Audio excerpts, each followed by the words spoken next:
Hey guys, welcome back to regal physics. आज के इस वीडियो में हम स्टेशनरी स्टेट और one dimensional time independent Schrodinger equation देखेंगे। इससे पहले हमने time dependent Schrodinger equation complete किया है। Physical interpretation of psi, normalization and probability interpretation, ये सारा हमने देख लिया है। तो आज के इस वीडियो में हम टाइम डिपेंडेंट श्रोडिंगर इक्वेशन को रिड्यूस करेंगे टाइम इंडिपेंडेंट श्रोडिंगर इक्वेशन में। तो सबसे पहले हमें स्टेशनरी स्टेट क्या होता है वो देखना पड़ेगा। A stationary state is a quantum state with all observable independent of time. तो स्टेशनरी स्टेट ऐसा स्टेट है क्वांटम का कि जिसमें जो भी सारे ऑब्जर्वेबल्स हो वो सारे टाइम इंडिपेंडेंट होने चाहिए। पोटेंशियल है, एनर्जी, वो सारे टाइम इंडिपेंडेंट होने चाहिए। This corresponds to a state with a single definite energy. तो इसमें सिंगल एक ही डिफाइनाइट एनर्जी होती है instead of quantum superposition of different energies. तो जो नॉन स्टेशनरी स्टेट होते हैं उसमें जो क्वांटम सुपरपोजिशन एनर्जीज का जो है क्वांटम सुपरपोजिशन होता है, लेकिन स्टेशनरी स्टेट में खाली एक ही सिंगल डिफाइनाइट एनर्जी होती है। It is an eigen vector of the Hamiltonian. तो हमने हैमिल्टोनियन ऑपरेटर देखा था, तो उसका आइगन वेक्टर होता है। It is also called energy eigen vector और एनर्जी आइगन स्टेट। तो इसे एनर्जी आइगन वेक्टर भी बोलते हैं और एनर्जी आइगन स्टेट भी बोलते हैं। अब नेक्स्ट हम one dimensional time independent Schrodinger equation देखते हैं। तो इसको हम जो टाइम डिपेंडेंट श्रोडिंगर इक्वेशन था, फंडामेंटल इक्वेशन क्वांटम मैकेनिक्स का, तो उस पे से हम टाइम इंडिपेंडेंट श्रोडिंगर इक्वेशन को डिराइव करेंगे। जैसे क्लासिकल मैकेनिक्स में मैंने आपको बताया था कि जो सेकेंड लॉ ऑफ न्यूटन है F is equal to ma, उसमें से हमें वो भी एक सेकेंड ऑर्डर डिफरेंशियल इक्वेशन है, उसमें से हमें जो भी पार्टिकल है उसकी सारी इंफॉर्मेशन मिलती है, जैसे कि उसकी पोजीशन क्या है, उसकी वेलोसिटी क्या है, उसका एक्सेलरेशन क्या है, ये सारी चीजें हमें उस पर से पता चलती है। वैसे ही जो श्रोडिंगर इक्वेशन है वो भी एक फंडामेंटल इक्वेशन है क्वांटम मैकेनिक्स का। उस पर से हमें जो साई ऑफ एक्स मिलता है वेव फंक्शन, तो उसमें से हमें पार्टिकल की एग्जैक्ट पोजीशन तो नहीं मिलती लेकिन प्रोबेबिलिटी मिलती है। वो सब हमने आगे के वीडियोस में देखा था। तो बेसिक हमारा time dependent Schrodinger equation for a particle moving in a potential, तो ये हमने देखा था क्या होता है, I H cut del upon del T of psi of x T is equals to minus H cut square upon 2m del two upon del X two of psi of x T plus we of x T into psi of x T. तो यहाँ पे V of x T potential है और ये H cut Planck's constant divided by 2 पाई है। ये सारी terms तो हमने देखी थी जब हमने ये श्रोडिंगर इक्वेशन देखा था। Now let us consider a particle moving in a time independent potential V of X. तो यहाँ पे जो पोटेंशियल था वो हमारा टाइम डिपेंडेंट पोटेंशियल हमने लिया था, लेकिन अभी हम ऐसा अज्यूम कर लेते हैं कि हमारा जो पार्टिकल है वो इंडिपेंडेंट पोटेंशियल में मूव कर रहा है। So take wave function as psi of x T is equal to you of X dot T of T. तो यहाँ पे जो हमने साई लिया है वो हमारा फंक्शन ऑफ एक्स और फंक्शन ऑफ टी होता है, लेकिन वेरिएबल सेपरेबल मेथड से हमने जो ये साई ऑफ एक्स टी है उसको दो अलग अलग वेरिएबल्स है, यहाँ पे एक्स पोजीशन का वेरिएबल और टी टाइम वेरिएबल है, तो उन दोनों को अलग कर दिया। तो ये जो एक्स वाले सारे टर्म है उसे हमने यू ऑफ एक्स से रिप्रेजेंट किया और जो सारे टाइम वाले टर्म्स हो गए उसे हमने टी ऑफ टी से, capital T of small T से हमने डिनोट कर दिया। तो ये वेरिएबल सेपरेबल मेथड से हम वेरिएबल्स को अलग अलग कर सकते हैं। Now substitute equation 2 in equation 1। तो ये जो इक्वेशन है उसे हम साई ऑफ एक्स टी की जगह पे ये वैल्यू पुट करेंगे इक्वेशन 1 में। तो I H cut as it is del upon del T of psi of x T की जगह पे U of X dot T of T आ जाएगा, which is equals to minus H cut square upon 2m as it is del two upon del X two psi of x T की जगह पे फिर से U of x T of T plus we of x T की जगह हम यहाँ पे वी ऑफ एक्स लिखेंगे क्योंकि यहाँ पे हमने टाइम इंडिपेंडेंट पोटेंशियल लिया है, और साई ऑफ एक्स टी की जगह पे यू ऑफ एक्स और टी ऑफ टी। तो यहाँ पे हमने ये जो इक्वेशन 2 है वो इक्वेशन 1 में पुट कर दिया। अब नेक्स्ट हमें ये जो इक्वेशन मिला उसे हम dividing by U of x T of T we have, तो ये जो इक्वेशन मिला उसे हम यू ऑफ एक्स और टी ऑफ टी से डिवाइड करेंगे। तो यहाँ पे I H cut as it is रहेगा, और यहाँ पे आप देख सकते हो कि del upon del T of U of X और टी ऑफ टी है, तो हम विथ रिस्पेक्ट टू टी इसे पार्शियल डिफरेंशिएशन कर रहे हैं। तो ये जो यू ऑफ एक्स है उसमें सारे एक्स वाली टर्म्स ही हो गई, तो ये जो यू ऑफ एक्स है वो इसकी रिस्पेक्ट में करेंगे तब कांस्टेंट रहेगा, इसलिए हम इसे डिफरेंशिएशन के बाहर निकाल सकते हैं। इसलिए i H cut u of x upon हमने यहाँ पे डिवाइड करे इसलिए u of x T of t लिया है, और del T of T upon del t बचेगा which is equals to minus H cut square upon 2m as it is. यहाँ पे भी हम विथ रिस्पेक्ट टू एक्स कर रहे हैं, तो जो टाइम वाली टर्म्स है वो हम उसे कांस्टेंट बाहर निकाल सकते हैं। तो यहाँ पे डायरेक्ट मैंने कैंसिल कर दी है, टी ऑफ टी के साथ कैंसिल हो जाएगी, और del two of U of x upon del X two of U of X plus यहाँ पे V of X U of x T of T, उसके डिवाइड में यू ऑफ एक्स और टी ऑफ टी। तो यहाँ पे तो multiplication में ही है, इसलिए ये दोनों यू ऑफ एक्स और टी ऑफ टी कैंसिल हो जाएंगे इसमें, इसलिए खाली वी ऑफ एक्स बचेगा। यहाँ पे विथ रिस्पेक्ट टू एक्स कर रहे हैं तो टी ऑफ टी कांस्टेंट रहेगा, तो इसे बाहर निकाल सकते हैं हम। तो टी ऑफ टी और ये नीचे डिनोमिनेटर में टी ऑफ टी कैंसिल हो जाएगा। यहाँ पे ध्यान रखना है कि ये जो यू ऑफ एक्स है वो कैंसिल आउट नहीं होगा। क्यों कैंसिल नहीं होगा? क्योंकि यहाँ पे हम विथ रिस्पेक्ट टू एक्स इसे डिफ्रेंशिएट कर रहे हैं, तो ये फंक्शन का डिफ्रेंशिएशन हो रहा है। तो अगर यहाँ पे साइन एक्स होगा तो उसका डिफ्रेंशिएशन होके कॉस एक्स हो जाएगा, तो फिर यहाँ पे नीचे साइन एक्स होगा तो cos x upon sine x ऐसा कैंसिल नहीं होगा, ये तो डबल डेरिवेटिव है तो कैंसिल नहीं होगा यहाँ पे।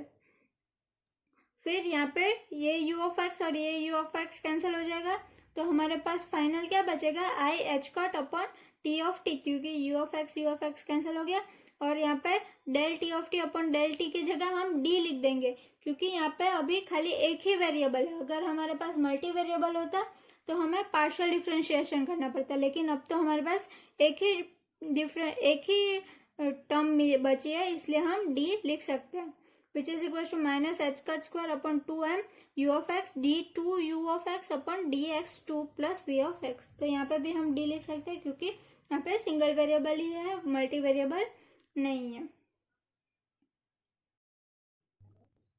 तो इसे हमने इक्वेशन 3 बोला।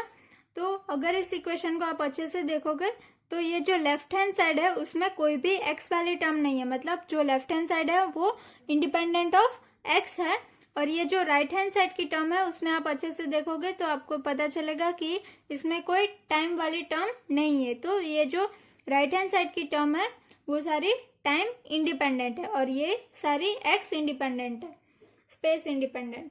The right hand side of this equation is independent of t. Right hand side independent of t and left hand side is independent of x. Therefore both the sides must be equal to constant say e. तो ये कोई एक constant के equal होना चाहिए। देखो आपको मैं एक एग्जांपल लेके बताती हूँ। यहाँ पे मैंने x plus 2x is equals to 5t plus T square ऐसा किया है। तो यहाँ पे अगर आपको ये जो राइट हैंड साइड वाली टर्म है उसको लेफ्ट हैंड साइड लाओगे तो इसका मीनिंग क्या होगा कि आप ये जो क्या बोलते हैं पोजीशन है उसमें से टाइम को सब्ट्रैक्ट कर रहे हो।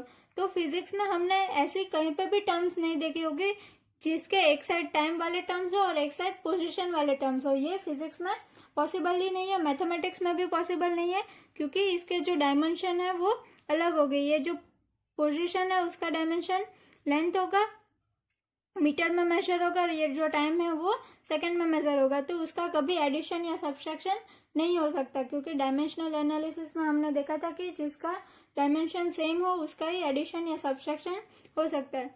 तो आपको ये जो मैंने इक्वेशन लिखा है वो मीनिंगलेस होगा, लेकिन अगर हम कोई एक पर्टिकुलर पॉइंट पे बात करते हैं कि x इज इक्वल टू 2 और t इज इक्वल टू 1, तो जब मैं x इज इक्वल टू 2 लूंगी तो 2 प्लस 2 टू ज़ा 4, 2 प्लस 4 6 होगा, और जब t इज इक्वल टू 1 लेंगे तो 5 1 ज़ा 5 प्लस 1 6। तो कोई एक पॉइंट के पास पर्टिकुलर वैल्यू ऑफ x और पर्टिकुलर वैल्यू ऑफ t के लिए 6 इज इक्वल टू 6 हमें मिल रहा है। तो इसका मीनिंग क्या हुआ कि कोई एक कांस्टेंट वैल्यू होगी तो ये इक्वेशन जो है वो वैलिड होगा। ये दोनों इक्वेशन इक्वल नहीं है, लेकिन कोई एक पॉइंट पे और कोई एक टाइम पे ये जो है उसकी कांस्टेंट वैल्यू आ रही है, और वो जो कांस्टेंट वैल्यू आ रही है वो हमें सेम मिल रही है। यहाँ पे x में से t सब्सट्रैक्ट करने के लिए मैं आपको एक सिंपल एग्जांपल दूँ तो आपको कोई बोले कि 10 - 2 करो तो आप आंसर क्या दोगे 8, तो वो सही है मैथमेटिकली।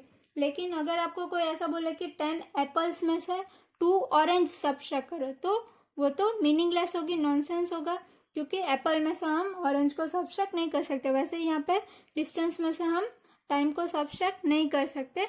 तो इसका मीनिंग क्या होगा कि ये दोनों इक्वेशन इक्वल नहीं है, लेकिन वो कोई एक कांस्टेंट के इक्वल हो सकता है। इसलिए हम यहाँ पे क्या करेंगे, i H cut upon T of t d t of T upon d t is equal to e. हमने यहाँ पे कांस्टेंट ई लिया है और यहाँ पे minus H cut square upon 2m you of x d two you of x upon D x two plus we of x equal to e. तो यहाँ पे हमने इक्वेशन 4 और 5 दोनों को इक्वल ई लिया है।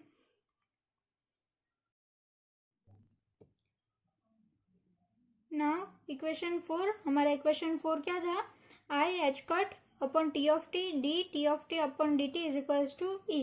तो इसमें से हम d t of T upon d t को हेड ऑफ द इक्वेशन बनाते हैं, तो क्या हो जाएगा इज इक्वल्स टू, ये ई तो ऑलरेडी है, ये टी ऑफ टी ऊपर डिनोमिनेटर में है तो इस इक्वल टू के हेड से जाएगा तो न्यूमरेटर में चला जाएगा, ये एच कट न्यूमरेटर में है तो इस साइड इक्वल टू क्या आएगा तो डिनोमिनेटर में आ जाएगा, और ये आई जो है वो भी डिनोमिनेटर में आएगा तो 1 अपॉन आई क्या होगा माइनस आई। ये कैसा होता है वो मैंने आपको पहले बताया था, इसलिए इसको मैं रिराइट करूँ तो i e upon H cut t of T.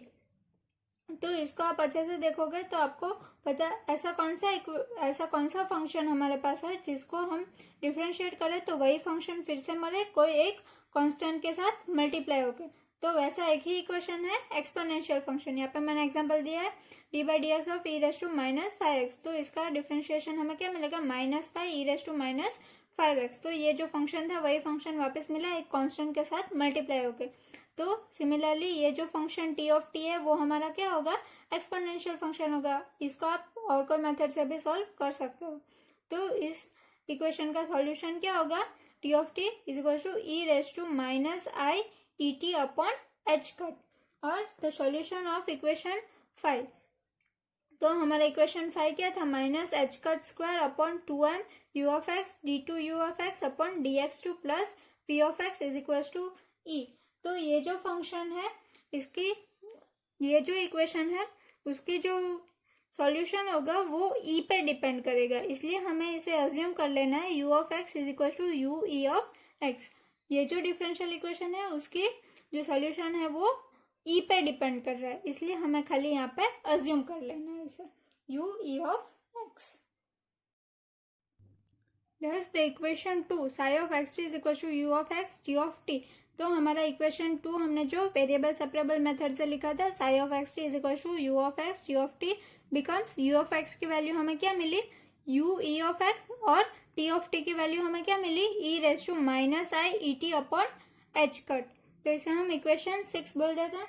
अब हम साई डॉट साई स्टार, मतलब यहाँ पे साई स्टार क्या है कॉम्प्लेक्स कॉन्जुगेट ऑफ साई, तो इन दोनों का हम मल्टीप्लिकेशन करेंगे साई और साई स्टार का, तो हमें क्या मिलेगा psi U E of X dot E raise to minus I E T upon H cut dot psi star, इसलिए यू ई ऑफ एक्स का स्टार डॉट इसका कॉम्प्लेक्स कॉन्जुगेट ये माइनस आई है, तो जो इमेजिनरी पार्ट होता है उसकी साइन ऑपोजिट हो जाती है। तो यहाँ पे माइनस आई E T upon H cut था तो यहाँ पे plus i E T upon H cut हो जाएगा उसका कॉम्प्लेक्स कॉन्जुगेट।